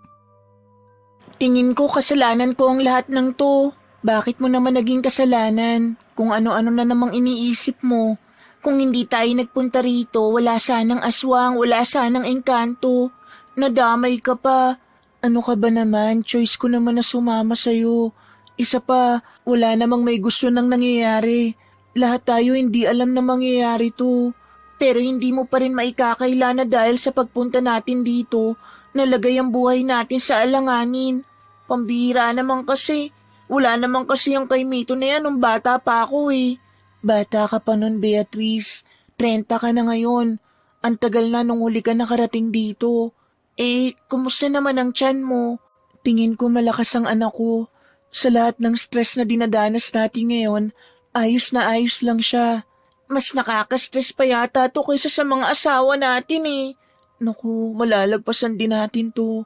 Ikaw, kumusta ka naman at ang baby mo dyan sa tummy mo? May time na galaw siya ng galaw, nararamdaman niya yata na may nangyayaring hindi maganda. Hinawakan na lamang ni Mirna ang kanyang kamay at ngumiti ng malapad. Kahit na papaano ay gumaan na rin ang pakiramdam ng babae. Makalipas lang ang ilang oras ay sumapit na rin ang 6:00 ng gabi. Umalis na ang 2 binata para hanapin ang aswang, habang si Mang Morong naman ay pinuntahan na ang harapan ng punong kay Mito. Dala-dala nito ang pagkain na niluto ng 2 buntis. Lola, magiging epektibo po kaya kung kakausapin niya yung engkanto? Yan ang hindi natin alam. Pero susubukan na lang natin. Baka lang makuha sa ganyan. Ayos lang po ba siya? Hindi po ba siya mapapahamak? Matagal na niyang ginagawa yan. Sanay na siya sa ganyan, kaya huwag niyo siyang alalahanin. Yung 2 niyang apo, ayos lang kaya sila? Si Nathaniel, lihitimong pumapatay ng aswang yon. Kilala yon sa kabilang baryo kasi nung nakaraan, may pinatay siyang isang aswang. Tik-tik yata yun o wak-wak. Basta ganon. Biyasa yon si Nathaniel. Isa pa, 2 naman sila ni Weweng. Lumabas sila ng sala. Sumilip sila kay Mang Morong. Nakita nilang nagsasalita na ang matandang lalaki. Sinisimulan na kasi nito ang makipag-ugnayan sa engkanto. Maya-maya lang din, nakita nilang napatayo na si Mang Morong. Nanlaki ang kanilang mga mata nang makitang may kumikislap sa katawan ng puno. Hindi na nagsayang ng sandali si Mang Morong. Agad itong umalis doon. Morong, yung ilong mo dumurugo. Ano pong nangyari? Nakausap niyo po ba? Oo, nakausap ko. Lalayuan niya na ba kami? Hindi siya lalayo. Nagalit siya. Nagalit siya sa akin. Ang sabi niya wag daw akong makialam. Kailangan niya raw ang 2 tagapagmana, kaya yung mga anak ninyo, yun ang punteriya niya. Diyos ko naman. Manay, mukhang hindi siya madaraan sa mabuting usapan kaya kailangan ko na rin gumamit ng kapangyarihan. Ha? Teka, ikaw? May kapangyarihan? Ano ba to? Nasa pelikula ba tayo? May kapangyarihan din ang mga albularyo? Iha, meron kaming tinatawag na anting-anting. Ang anting-anting ay nagtataglay ng iba't ibang kapangyarihan. Depende kung anong abilidad nito. Kailangan ko na itong gamitin. Malakas ang engkanto. Gumagamit ng itim na kapangyarihan. Kaya tatapatan ko siya ng kapangyarihan na sa liwanag. Hindi ko po alam ang mga sinasabi niyo pero gawin niyo po ang lahat. Hindi ko kayang mawala ang anak ko. Ako rin, hindi ko kakayanin kapag may nangyaring masama sa anak ko. Huwag kayo mag-alala. Akong bahala. Sige na, pumasok na kayo sa loob. Huwag kayong aalis ng bahay hanggat hindi ko sinasabi ha. Naiintindihan niyo ba ako? Naiintindihan po namin. Bumalik na sila sa loob ng bahay. Ang matandang si Mang Morong naman ay nasa labas lang. Inihahanda ang sinasabi nitong anting-anting. Napapalunok na lamang ng laway si Bea sa mga pagkakataong yon. Kinakabahan siya. Nababahala sa maaaring mangyari. Muli, ipinagdasal na lamang niya sa Diyos na sana walang mangyaring masama sa matanda. Ganon din sa 2 binata na si Nathaniel at si Weweng. Ano pong ginagawa ni Mang Morong? Hindi ko rin alam. Pero palagay ko, nagri-ritual siya. Ritual? Oo, ritual. Ang ritual ginagawa ng mga kagaya niya. Sabi nila, nakakatulong daw yan sa maraming bagay, lalo na sa pakikipaglaban nila sa mga kakaibang nilalang. Maya-maya ay biglang may kumatok sa pintuan. Nathaniel, Weweng, anong balita? Napas lang yun na ba ang aswang na yon? Hindi pa nga eh. Hindi namin siya mahanap. Hindi rin naman gumagana ang langis ng lana. Hindi ko alam kung bakit, Lo eh. Paano hindi gumagana? Malabnaw siya. O sige, dumito na muna kayo. Nararamdaman ko yung engkanto. Gagawa na siya ng paraan para makuha yung gusto niya. Kaya makinig kayo lahat sa akin. Kapag hindi ko kinaya ngayong gabi, aalis muna tayo sa bahay na ito. Akala ko ba masusundan niya rin tayo kahit saan? Oo, pero mas malakas siya rito sa lugar na ito dahil dito ang pinakalagusan niya patungo sa Biringan. Aling Manay, mawalang galang na po pero saan ba nagmula yung engkanto na yan? Noong nakaraang taon lang naman biglang nagkaroon ng nilalang sa punong yan. Kasi nitong nakaraan, balak na naming ipaputol yan eh. Ang kaso, yung mga magpuputol sana, sinabi nila na may naninirahan daw sa punong yon. Kaya yun, hinayaan namin. Ang sabi naman nila, engkantong puti raw. Hindi siya engkantong puti. Nagpapanggap lamang siyang mabuti para mas madaling lumapit ang mga tao sa kanya at para maging kampante rin ang mga nasa paligid. Kayong dalawang buntis, pumasok kayo sa loob ng silid ng lola ninyo. Manay, doon na muna kayo. Nararamdaman ko palabas na siya ulit. Hindi ko na maintindihan kung sino ba talaga ang kalaban natin dito. Naguguluhan na ang utak ko. Bea, dalawa nga ang problema natin dito. Yung aswang at yung engkanto. Isipin nyo na lang na ganun kayo kaganda. Pinagkakaguluhan kayo ng dalawang magkaibang nilalang. Lola naman, hindi naman po ito yung tamang pagkakataon para magbiro ng ganyan. Pinagagaan ko lang naman ang pakiramdam ninyo. Pues hindi siya gumaan. Uy, Bea, lola mo yan. Hindi, ayos lang Mirna, hayaan mo siya. Natigilan ng kanilang pag-uusap nang makarinig sila ng malakas na kalabog. Kasunod noon ay ang pagsigaw ni Mang Morong. Aling Manay, lumabas kayo dyan! Aalis tayo ngayon! Nagulat sila nang makita nila si Mang Morong na may dugo na naman sa ilong. Inaalalayan lang ito ng lalaking si Weweng. Diyos ko, anong nangyari? Mamaya na ako magpapaliwanag. Tara na, umalis na tayo habang naisara ko pa ang lagusan niya. Kahit na buntis ay naunang tumakbo palabas ng bahay si Bea at Mirna. Sumakay na kaagad sila ng van. Bago sila umalis, nakita pa nila ang matandang lalaki na nagliliwanag. Nakatayo lang yun sa gilid ng puno at parang may pumipigil doon na makaalis. Weweng, ingat sa pagmamaneho ha. Baka mamaya sabay-sabay tayong mamatay. Wala kang dapat ipaglalalo. Biyasa yata ito. Ano po bang nangyari kanina? Malakas eh. Malakas yung engkanto doon. Hindi ko matansya. Kaya ang ginawa ko, ginamitan ko na muna siya ng ritual. Hindi siya makakaalis pansamantala sa kinalalagyan niya. Kakaiba yung engkantong yun. Hindi siya basta engkanto lang. Hari siya ng isang angkan sa Biringan. Anong ibig sabihin nun? Kapag hari, malakas talaga.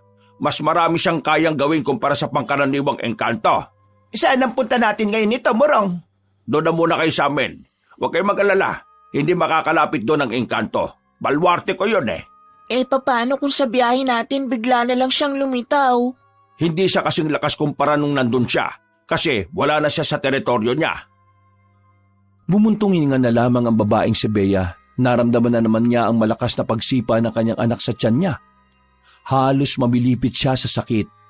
Pero hindi na niya naramdaman yon nang maramdaman nilang may kumakalabog sa ibabaw ng van. Tiningnan ni Nathaniel ang langis ng lana. Malakas ang kulo nito. Isang indikasyon lamang na ang aswang na kanilang hinahanap ay nasa bubungan. Weweng, bilisan mo! Sabay magpreno ka ha! Yun lang pala eh. Hindi nagdalawang isip ang lalaking si Weweng. Agad-agad nitong pinaharurot ang sasakyan. Maya-maya lang din, bigla naman itong nagpreno ng malakas. Tumilapon ng aswang sa harapan. Sasagasaan ni Weweng ang aswang na yon pero nakatalon ito kaagad. Bilisan mo lang ang pagmamaneho! Hindi naman na makakahabol ang isang yan kapag nakarating na tayo sa lugar natin. Diyos ko, kanina engkanto. Ngayon aswang naman. Nung mga sandaling yon, inakala nilang tuluyan na silang nilubayan ng aswang. Pero hindi nila inakala na may nakaabang lang pala sa kanilang kamalasan. Narinig na lamang nilang pumutok ang gulong ng sinasakyan nila. Gumewang-gewang ang sasakyan, kaya napilitan si Weweng na itigil na lamang ito sa gilid kesa maaksidente. Bumaba ang dalawang lalaki. Pagbalik ng mga ito, ay sinabi nila na may mga nakalatag na mga pako at kung ano-anong matutulis na bagay sa kalsada. Isang indikasyon lamang yon na maaaring sinadya ng mga aswang ang sandaling yon. Sa puntong ito, mas lalong lumakas naman ang kaba ng dalawang buntis, lalong-lalo na si Bea, na sa mga sandaling yon ay nararamdaman na ang pagsipa ng kanyang anak sa sinapupunan. Tila ba pati ang sanggol ay natatakot sa mga nangyayari? Huwag kayong lalabas dito. Malay, kahit na anong mangyari, manatili lang kayo rito ha. Naintindihan niyo ba ako? Oo, dito lang kami. Hindi kami lalabas dito. Pero mag-iingat kayo dyan. Lumabas ng sasakyan na matandang lalaki. Tiningnan ng tatlo ang buong paligid. Napansin nga nilang tila pinlano ng aswang ang bagay na yon. Nakaramdam na rin ng kaba ang maglololo. Alam nila na sa oras na yon, mas magiging mahirap para sa kanila ang mga mangyayari. Dahil ang kanilang kutob, hindi lang naman nag-iisa ang mga aswang na kanilang makakaharap. Lola, ayos lang po ba sila? Bakit narinig ko, hindi lang isang aswang yung makakalaban nila? Eh di ba isa lang naman yung kanina? Yun yung sinasabi ko sa inyo nung nakaraan. Maaring marami pang mga aswang dito sa Capiz pero naghahanap pa lang sila ng tamang pagkakataon para lumabas. At parang palagay ko, para sa kanila, ito na ang tamang pagkakataon.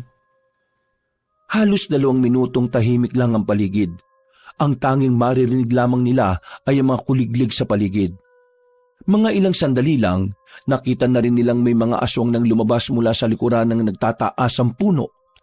Mababangis ang angin na mga yon, mga tila gutom na gutom. Mga aswang, ihanda niyo mga sarili ninyo.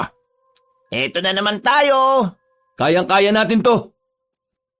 Nagsimula ang laban. Biyasa naman na ang maglololo kaya kahit na papaano ay hindi naman sila nalalagay sa alanganing sitwasyon.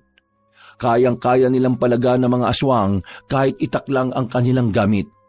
Sa katunayan, tila ba ginagawa lang nilang sisiw ang mga nakakaharap nila. Samantala, napasigaw naman sila Bea sa loob ng sasakyan na may magtangka sa kanilang buhay.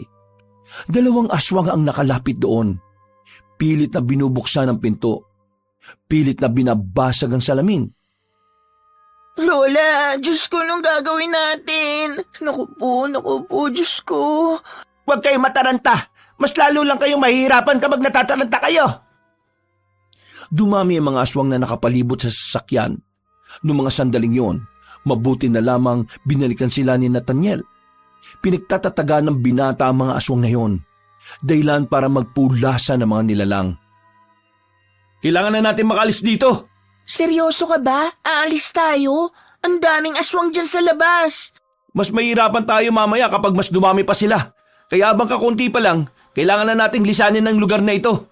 Tingin ko tama siya, Mare. Tara na. Magtiwala na lang tayo sa kanila. Kahit natakot pa rin sa mga sandaling yon, sumunod na lang din si Bea. Sobrang nag-aalala na rin kasi siya sa kanyang dinadalang sanggol. Pero laking pasalamat na lang niya kasi kahit na papaano malakas pa rin ang kapit ng bata. Matapos kalabanin ng maglololo ang unang grupo ng aswang, nagmamadali na rin nilang nilinisan ang parting yun ng daan. Naglalakad lang sila ng mabilis habang nasa kalsada sila. Habang tinatahak nila ang daan, bigla namang nanakit ang tiyan ni Mirna. Bakit? Manganganak ka na ba? Hindi ko alam, parang namumulikat, ewan ko. Ang sakit. Nako, ayos lang ba sa'yo na hilutin ko ang tiyan mo, iha? Sige na po, sobrang sakit eh. Lo, kung tatagal tayo dito, baka maabutan tayo. Sasaglitin lang natin. Baka mamaya mapahamak yung sanggol sa tiyan niya kung lumala ang sakit ng tiyan niya. Weng, bantayan natin yung paligid, dali. Ang sakit, Diyos ko, ang sakit. Umalma ka lang, iha. Naninigas lang ang tiyan mo pero hindi ka pa manganganak. Mang Murong, dahan-dahan lang Baka kung anong mangyari sa kaibigan ko. Huwag ka mag-alala. Kawain ko rin naman to eh. Kasama ito sa pag-aalbularyo ko. Habang inihilot ni Mang Morong ang tiyan ng babaeng si Mirna, bigla na lamang silang nakarinig ng mga angil na nanggagaling sa kagubatan. Lalong nataranta si Mirna. Huwag mo silang intindihin. Kailangan mong kumalma. Mas tumitigas ang tiyan mo kapag masyado kang tensyonado eh. Sige na, iha. Isipin mo ang anak mo. Kumalma ka. Maging relax ka. Kahit na nararamdaman na nilang papalapit na ng papalapit ang mga aswang, pinilit na lamang din ni Myrna na ikalma ang kanyang sarili. Nang mawala na rin ng bahagya ang sakit ng kanyang tiyan, ay binuhat na ito ni Weweng at nagtago sila sa likuran ng halamanan. Weweng, bantayan mo silang tatlo ha. Kami nang bahala ni Tanyel sa mga aswang. Kapilo!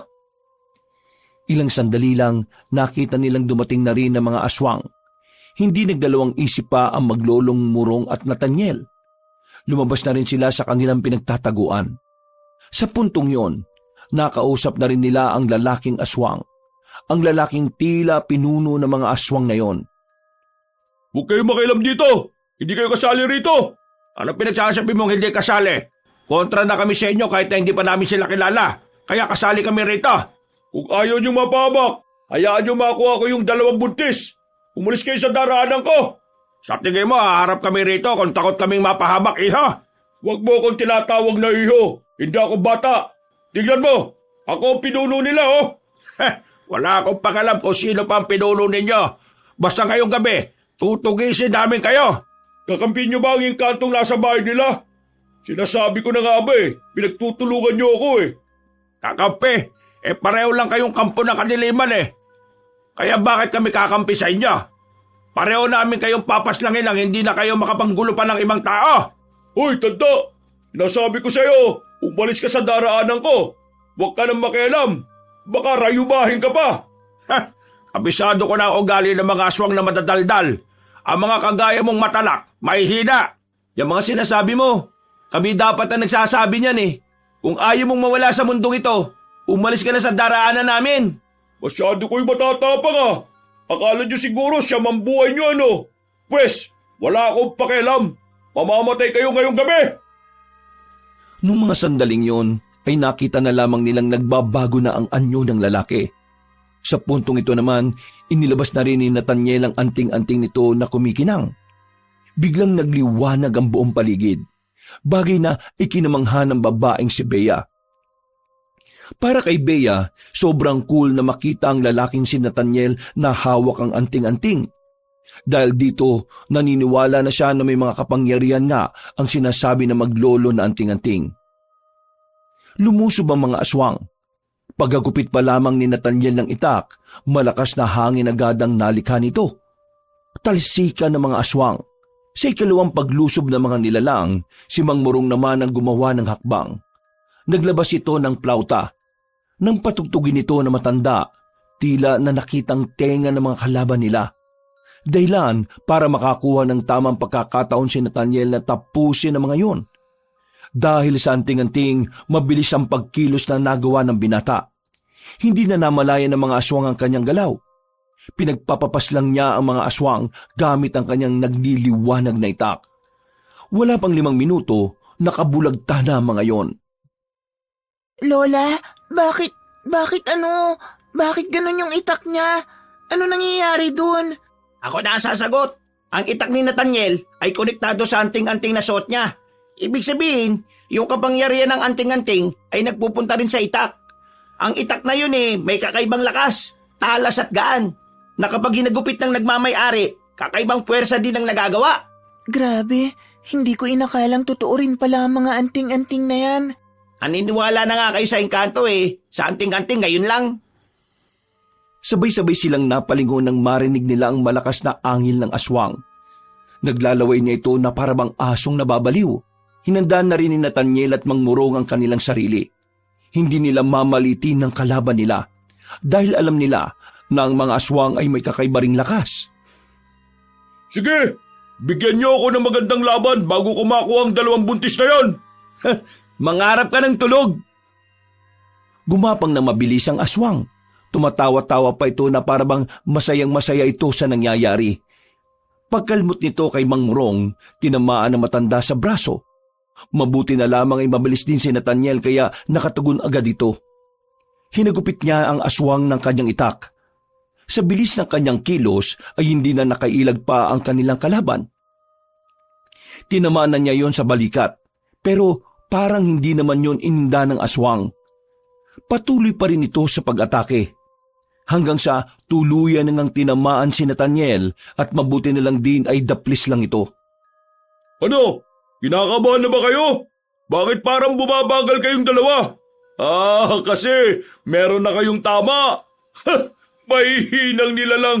Umaaray kagad sa maliit na sugat. Ay naku, ang dami mong daldal. Tingnan natin kung kakayanin mo itong gagawin namin. Masyado lang madaldal ang isang ito eh. Oras na para tapusin natin ang buhay ng isang ito at nang makapagpahinga na rin siya. Sabay na ginamit ng maglolo ang kanilang anting-anting. Nagkaroon na naman ng liwanag na siyang sumilaw sa aswang. Sa mga pagkakataong ito, nakita ng aswang ang biglang pag-ikot ng paningin nito. Ano nangyayari sa akin? Anong ginawa niyo sa akin? Kapag pinagsama ang anting-anting naming dalawa, makakabuo ito ng isang ilusyon na talagang makaalis sa iyo sa katinoan. Sa paningin mo, marami kang katapat at kalaban. Iisipin mo rin na kami ang pinakamalakas. Kaya umanda ka na, aswang, dahil ang taktika na ito ay para talaga sa mga aswang na kagaya mo. Hindi makagalaw ng maayos ang aswang. Gegewang-gewang ito. Tutumba-tumba rin kapag sinusubukan makatayo. Paglapit ni Nathaniel sa aswang, agad niya itong hiniwa ng malakas sa dibdib. Itatarak na sana niya ang itak nang biglang makaramdam sila ng kakaiba. Lo, anong nangyayari? Bakit parang ang bigat-bigat ng pakiramdam ko? Yung kamay ko, hindi ko maigalaw na maayos. Nandito na siya. Napalingon silang lahat sa puno ng mangga na nasa gilid. May tila portal na nagbukas doon at iniluwa ang matandang engkanto. Nagliliwanag din ang buo nitong katawan. Sa mga pagkakataong ito, tila nanginginig na ang buong katawan ng maglolo. Ramdam na ramdam nila ang galit ng engkantong matanda. Diyos ko, Bea, ayun na yung engkanto. Huwag kayo maingay. Doon siya lumabas. Ibig sabihin, hindi niya alam kung nasaan kayo. Manahimik kayo. Pinakinggan na lamang nila ang sinabi ng lalaking si Weweng. Itinuon nila ang atensyon sa labanan. Nakita nilang tila nasa alanganing kalagayan na si Mang Morong at Nathaniel. Kahit na gustong-gusto nilang makatulong, wala rin silang magawa. Nasaan na ang dalawang buntis? Nasaan niyo sila dinala? Kailangan ko ang kanilang anak. Ibigay niyo sila sa akin. Hindi namin ibibigay sa inyo ang dalawang yon. Kung gusto niyo makuha ang gusto niyo, patayin niyo muna kami. Hoy, Engkanto, makinig ka. Yang dalawang yan ang kalaban natin dito ha. Kung hindi dahil sa kanila, nasa atin na sana yung dalawang buntis. Bakit hindi na lang tayo magkampi? Pagtulungan natin silang dalawa. Hindi nila tayo kakayanin kapag nagsama tayo. At bakit naman ako makikipagtulungan sa'yo kung hahatian mo naman ako sa kailangan ka? Mag-isip ka. Kung hindi ka makikipagtulungan sa akin, wala kang mapapala sa mga yan. Bakit? Akala mo ba porke engkanto ka, kakayanin mo sila? Siguro ngayon, kampante ka, kasi kararating mo lang. Pero huwag kang maging kampante sa dalawang yan, lalong-lalo na yung matandang yan. May sa demonyo yan eh. Kahit ikaw na engkanto, kayang-kaya niyang burahin sa mundo. Kahit ngayon pa. Kaya magtulungan tayo. Maghati na lang tayo sa kanila. Sa'yo yung isa, akin yung isa. Total, pareho naman tayo ng gusto mangyari. Sige mo, susunod niya sa kasunduan. Engkanto ka, dapat matalino ka. Dapat alam mo na ang mga aswang ay hindi mapagkakatiwalaan kahit na kailan. Kapag natalo nyo kami, malamang sa malamang tatraidorin ka ng isang yan. Kaya huwag kang makinig dyan. Kung gusto mong makuha ang mga buntis, solohin mo lahat. Pero bago yon, talunin nyo muna kami. Hoy, matandang albularyo, pwede bang manahimik ka? Walang kwentang lumalabas dyan sa bibig mo eh. Ikaw namang engkanto, huwag kang maniwala dyan. Mas mapanlin lang ang mga tao kahit na kailan. Manluloko sila. Tingnan mo nga yung lipunan nila. Ang daming babaero at manluloko. Ang daming magnanakaw. Ang daming kurakot. Lahat ng mga yan manluloko. Kaya paano ka maniniwala sa sinasabi niya kung una pa lang manluloko naman talaga ang tao? Kumampi ka na sa akin. Mas madali natin makukuha ang gusto natin. Kung kakampi ka sa kanya, lugi ka. Tingnan mo siya oh. Nanghihina na siya. Wala nang maiambag yan sa laban. Ikaw na lang lahat ng gagawa para matalo kami. Habang siya, naghihintay na lang na makakuha ang gusto niya. Engkanto matanda! Hindi ka dapat makipagkampihan dyan sa aswang na yan. Kung ako sa'yo, unahin mong paslangin ang aswang na yan dahil magiging hadlang pa. Isa ka bang siraulo ko eh. Nilalason yung utak ng engkantong yan eh. Sa akin ka makinig, engkanto. Nililinlang ka lang nila ngayon. Bakit ako makikinig sa inyong tatlo? May sarili akong layunin kung bakit ko ito ginagawa. Kaya ikaw, aswang, kayong dalawang manunugis at albularyo, sabay-sabay ko kayong papaslagin. Sabay-sabay ko kayong ibabaon sa lupa. Aangkinin ko ang dalawang buntis at ako ang magiging ama ng kanilang mga dinadalang sanggol. Nathaniel, yanda mo sarili mo. Malalang kalaban tong engkanto na to. Humanda na kayong tatlo! Magsasabay-sabay ko kayo! Biglang dumilim ang paningin ng maglolo. Naramdaman na lamang nila na nasa gilidan nila ang matandang engkanto. Sa hindi malamang dahilan, biglang naramdaman nila ang suntok nito sa kanilang tagiliran. Hindi yun sobrang lakas, pero yung epekto nito sa kanilang katawan ay mabigat. Naramdaman nilang parang bigla na lamang may nakapasan sa balikat nila. Nag-init din ang kanilang katawan. Yan! Ganyan nga! Parusahan mo sila! Lo, tayo lang inaano niya. Mukhang magkakampihan silang dalawa. Nako, naloko na talaga. Kayong dalawa ang pinakamahirap kong kalaban. Kayo ang mas kailangan kong iligpit dahil mas marami kayong alam kung paano ako pipigilan. Dinakma na matandang engkanto ang kwelyo ni Mang Morong. Inangat ito sa ere. Pagsuntok nito sa sikmura ni Mang Morong ay namilipit ang matanda sa sobrang sakit. Padabog itong ibinagsak sa lapag. Si Nathaniel naman ang pinagbuntungan ng engkanto. Sinakal ito at itinaas din sa ere. Naramdaman na lamang ni Nathaniel ang kakaibang init sa kanyang liig. Hindi siya nasasakal pero parang napapaso na ang balat niya. Bata ka pa! Marami ka pa sanang magagawa sa buhay mo! Pero mas pinili mong kalabanin ng engkantong kagaya ko! Papaslangin kita ngayon kung hindi mo ituturo sa akin kung nasaan ang dalawang buntis! Nung mga sandaling yun, kabadong-kabado na sila Bea. Natatakot na ang dalaga na baka kung ano nang mangyari sa kanila. Sumagi na rin sa kanyang isipan na lumabas na lang din sa kanilang pinagtataguan para iligtas si Nathaniel at Mang Morong. Pero nang gagawin na niya yon, ay pinigilan siya ni Weweng. Bakit mo ko pinipigilan? Kapag lumabas ka, masisira ang plano nila. Kumalma ka lang, walang mangyayari masama sa kanila. Bulag ka ba? Nakikita mo naman kung anong kalagayan nila eh. Anong walang mangyayari masama? Matagal na nilang ginagawa yan, oh. Tingin mo, hayaan lang nilang mamatay sila sa ganyang paraan? Bea, makinig na lang tayo sa kanila. Di hamak na mas kilala niya yung dalawa kaysa sa atin. Apo, sige na, kumalma ka. Ipagdasal na lang natin na sana ay walang mangyaring masama sa kanila. Mas lalong kinabahan si Bea nang marinig ang umaaray na lalaking si Nathaniel. Nakita na lamang nilang nasa lapag na ang binata. Pinagsisipa ito ng matandang engkanto at kita nilang tila hindi na makatayo na maayos si Nathaniel.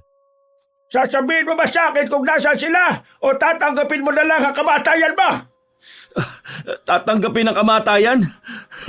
Tingin mo, naging manunugis ako para tanggapin ang kamatayan ng walang ginagawa? Hibang ka na yata! Kung ganon, handang-handa ka na pala talagang mamatay. Sige, kung yan ang gusto mo, ay yan din ang ibibigay ko sa iyo. Yan! Tama ang ginagawa mo! Patayin mo na yung dalawang yan! Merong kinuhang patalim ang matandang engkanto. Akmang itatarak na nito ang punyal kay Nathaniel nang biglang magsalita si Mang Morong. Naagaw nito ang atensyon ng engkanto kaya sandali itong napatigil. Masyado ka yatang laging kampante, kaibigang engkanto. Anong pinagsasabi mo? Patapos na ako sa huling kabanata ng tahimik na ritual. Tahimik na alin? Kapangyarihan ng langit, ipagkaloob sa akin ang liwanag na siyang pupuksa sa kadiliman. Kalikasan at kamalayan, karunungan at kapayapaan, ibigay sa akin ang kapangyarihang pupuksa sa dugo ng kadiliman. Nanlalaki ang mga mata ng engkanto na matapos magsalita ni Mang Morong. Ilang sandali lamang, biglang humangin ng malakas. Nabitiwan ng engkanto ang lalaking si Nathaniel. Sa lakas ng hangin, parang tinatangay na rin ito. Nagkasundo ang langit at lupa upang ang kagaya mong kampo ng kasamaan ay mawala na sa mundong ito. Hindi ka na makakabalik sa iyong pinagmulan dahil mawawala ka na ng tuluyan. Tatangkain pa sana ng engkanto na makabalik sa lagusan pero laking gulat nito nang bigla na lamang nawala yon. Sa puntong ito, kinabahan na ito at sinubukan ng makaatake sa maglolo. Pero biglang humarang si Nathaniel. Takang-taka ang engkanto dahil tila biglang lumakasulit ang lalaki.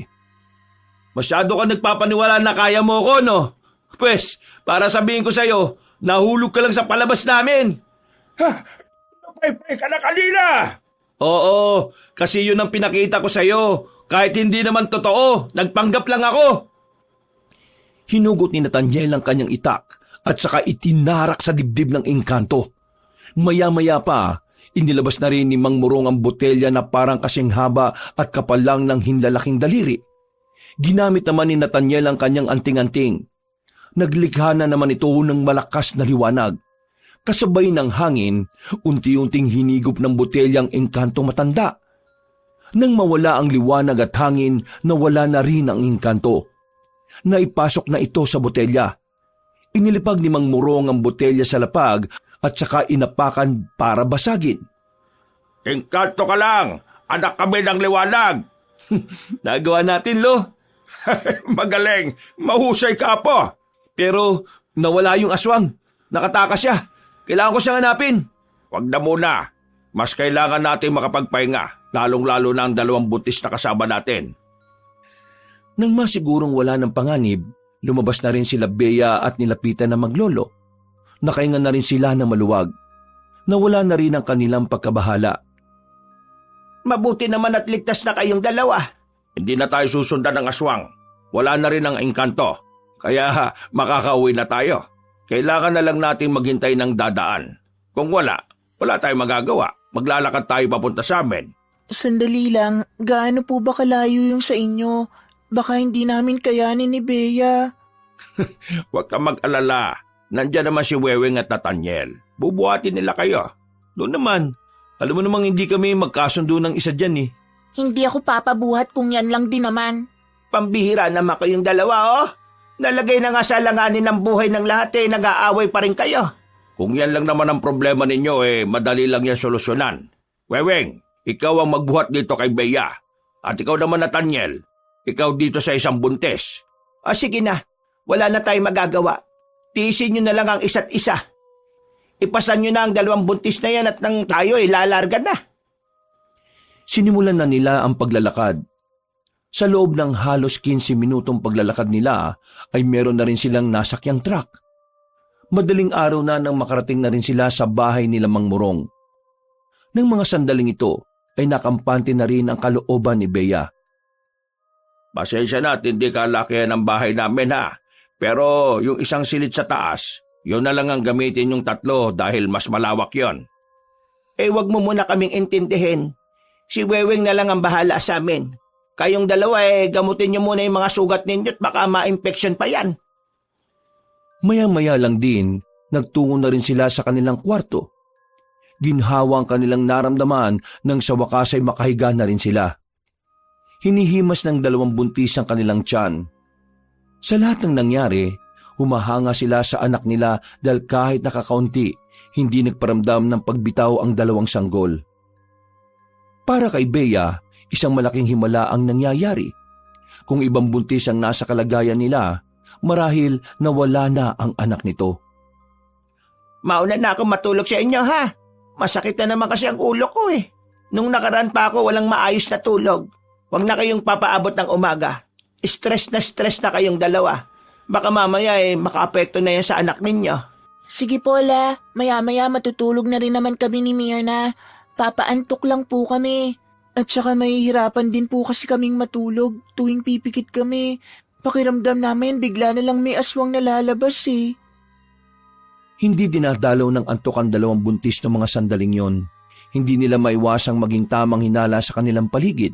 Bawat mga kaluskos na maririnig nila, iniisip nilang baka aswang yon. Saan ka pupunta? Ba't babangon ka pa? Akala ko matutulog na. Natatai ako, Myrna. Pwede bang tumae rito sa higaan? Sige na, umalis ka na. Nagmamadali silang lumabas. Buti na lang ay nakasalubong niya si Nathaniel. Kahit na medyo inis siya sa lalaki, ay nagpasama na lang siya rito. Malapit nang matapos ang babae nang makarinig siya ng kalabog sa labas. Nandito yung aswang! Naalarma ang babae. Dali-dali siyang naghugas ng kanyang puwet. Paglabas niya, nakita niya si Nathaniel na nakaupo na habang hawak-hawak ang tagiliran. May tumutulong dugo roon. Napatingin naman sa kanya ang aswang. Akmang tatakbo na siya papalapit kay Nathaniel nang biglang humarang ang nilalang. Naglalaway ito habang nakatingin sa kanyang tiyan. Saan ka pupunta ha? Sa akin ka lang. Kung hindi ka mapupunta sa engkanto, ako na lang makikinabang sa'yo. Ang pangit mo! Sana kinain ka na lang ng pating sa barko! Akmang dadakmay na ng aswang ang babaeng si Bea nang biglang dumating na si Mang Morong. Gamit ang kutsilyo, pinukol na matanda ang patalim patungo sa kinaroroonan ng aswang. Tinamaan yon sa bandang leeg. Dahilan para mawalan ito sa wisyo. Hindi naman sinayang ni Bea ang pagkakataon. Kinuha niya ang balde sa gilid at pinalo sa mukha ng nilalang. Hindi pa ito nakontento. Isinaklob ng babae ang balde sa ulo nito at saka tinulak ng malakas. Nang matumba ang aswang, ay dali-dali namang lumapit si Mang Morong. Dala-dala ang itak, itinarak nito ang patalim sa dibdib ng aswang. Sa puntong ito, unti-unti nang nalagutan ng hininga ang lalaki. Napahawak naman sa dibdib ang babaeng si Bea sa mga sandaling yon. Buong akala niya ay katapusan na nilang mag-ina. Mang Morong, sigurado bang patay na ang aswang na yan? Oo, patay na ang aswang na to. Wala na kayong dapat pang ikabahala. Diyos ko, buti naman at wala na ang kinatatakutan natin. Nathaniel, apo, ayos ka lang ba? Hindi ako makatayo. Sobrang kirot ng ginawa niyang kalmot. Mukhang malalim. Weweng, buhatin mo ito. Tatahiin ko sa loob. Tatahiin? Ikaw ang gagawa? Hindi ba natin pwedeng dalhin sa ospital? Hindi usong ospital sa amin. Ako ang gumagamot dito ng mga sugat. Kaya wala kayong dapat na ipag-alala. Binuhat na ni Weweng ang binatang si Nathaniel at dinala na rin sa loob. Umaga na nang matapos ang paggagamot ni Mang Morong. Ang bangkay naman ng aswang ay inilagay nila sa drum at sinunog. Ngayong natalo na natin ang aswang at ang engkanto, siguro pwede na kayong bumalik kung saan man kayo nakatira. Hindi ligtas ang buhay nyo rito sa Kapis. Ayoko pa sanang umuwi sa amin. Ayoko nang balikan ng asawa ko. Ako, babalikan ko ang asawa ko. Biyanan ko lang naman talaga ang problema ko eh. Mirna, mas makabubuti kung dito ka muna hanggang sa mga anak na kayong dalawa. Sa dami nang nangyari, baka sa biyahe pa mapahamak ang anak mo. Kailangan mo ng pahinga. Kayong dalawa ni Bea. Ang gawin nyo, kontakin nyo mga asawa ninyo at ipaalam nyo na nasa maayos kayong kalagayan. Tumango na lamang ang dalawang babae. Mga ilang oras lang ang nakalipas, kinausap nila ang mga asawa nila sa telepono. Si Mirna, nagkasundo sila ng kanyang asawa na uuwi lamang ito kapag hindi na makikialam ang biyanan. Habang si Bea naman, tuluyan na siyang nakipaghiwalay sa kanyang asawa. Hindi na niya kaya pang tiisin ang pagiging walang kwenta ng lalaking yon. Mabilis na lumipas sa mga buwan, nanganak na si Bea at Mirna. Parehong lalaki ang kanilang anak. Malusog at wala man lang kahit na anong problema. Sa palagay nila, isang malaking himala para sa kanila ang pangyayaring yon. Sa dami kasi ng mga masasamang nangyari sa kanila, nanatiling matibay ang dalawang sanggol. Nang magkaroon na ng pagkakataong makauwi, bumalik na si Mirna sa kanyang asawa at nagsimulang muli. Habang si Bea naman, mas pinili na lamang niyang tumira sa Kapis kasama ng kanyang lola. Doon na niya balak palakihin ang kanyang anak. Kinuha niya mga ninong ang maglololo at sa paglipas ng mga taon, unti-unti na rin napalapit ang kanyang kalooban kay Nathaniel. Kahit siya, hindi niya rin inakala na darating ang oras na ang lalaking kinaiinisan niya ay siya pa palang magugustuhan niya. Sa ngayon, masaya si Bea sa samahan nila ng binata. Nagpapasalamat siyang tinanggap siya nito ng buong buo at walang halong panghuhusga. Wakas!